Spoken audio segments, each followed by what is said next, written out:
बिस्मिल्लाहिर्रहमानिर्रहीम अस्सलाम वालेकुम। आज जो लेक्चर में असी नाउन के वोकेटिव केस के बारे में पढ़ंदासूं, जैमें जॾहिं भी कंहिं जुमले में कंहिं नाउन के मुखातिब थी करे पुकारियो वञे त उन नाउन की जी हालत होंगी उहा हालत निदा होंगी।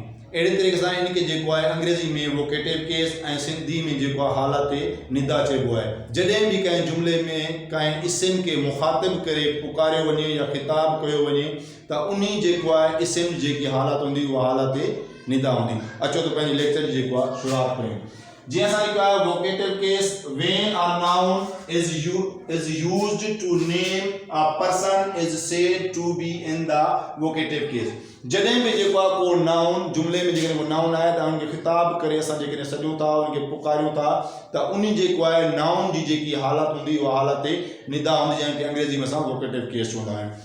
हाणे बस जो फॉर एग्जांपल में पहले को मिसाल है राशिद। राशिद का बाद में कामा है। Rashid where is your book. Rashid तुंहिंजो बुक किथे है।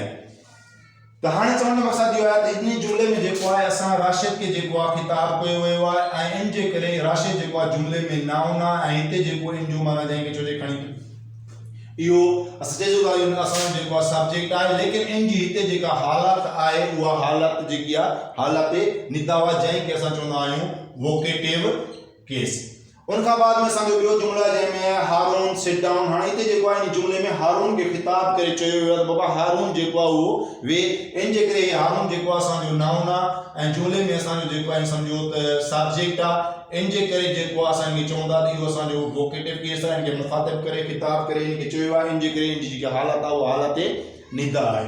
उनका बाद में रफिया रीड योर लेसन। हाँ ॾिसो जेका भी क्लास में छोकरा मौजूद आहिनि सभिनी में सिर्फ़ रफिया के खिताब मुखातिब करे खणी जो चयो है बाबा तू सबक पढ़। इन जे करे रफिया असांजो नाउन आहे ऐं इहो जुमले में सब्जेक्ट आहे ऐं जेके ॾिसूं था इनकी हालत कहिड़ी आहे वो वोकेटिव केस आहे जेका इन जुमले में जी हालत है वह हालत निदा है। उनका बाद में असांजो ॿियो जुमलो आहे उनमें O death you are very cruel.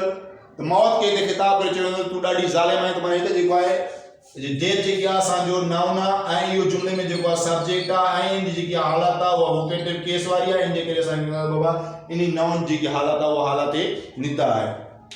जॾहिं भी जुमले में कंहिं नाउन के खिताब करे पुकारियो वञे उनसां ॻाल्हायो वञे उनसां मुखातिब थियो वञे तो उन नाउन जी जी हालत होंगी वह हालत निदा होंगी।